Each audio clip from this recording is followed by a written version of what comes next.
ای راست بیگر مکن تو خطا، حرمت کنن عزتت را مان بجا.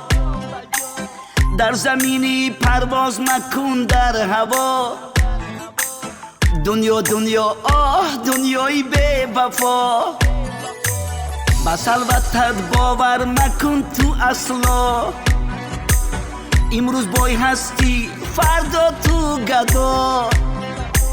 از خدا ترس بی ترس از روزی جزا، دنیا دنیا آه دنیای بی وفا.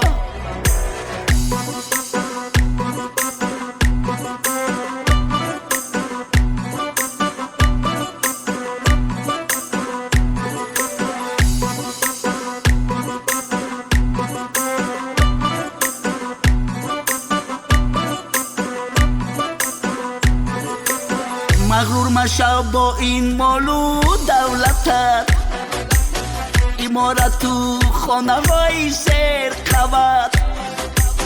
اول و آخری تو هست یک جسد، دنیا دنیا آه دنیای بی وفا. در زیر پای تو ماشین ها قطار، دوستانت بسیارند و به شمار. اگر چند عمر دینی تا 1000، دنیا دنیا آه دنیای بی وفا.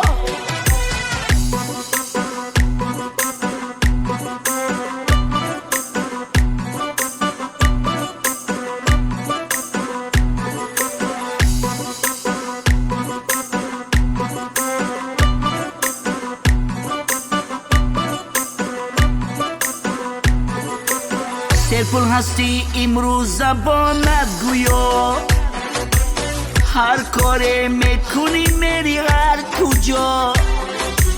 روزه میشود که میمانی از پا، دنیا دنیا آه دنیای بی وفا. مغرور مشو با این مال و دولتت، امارت تو خانه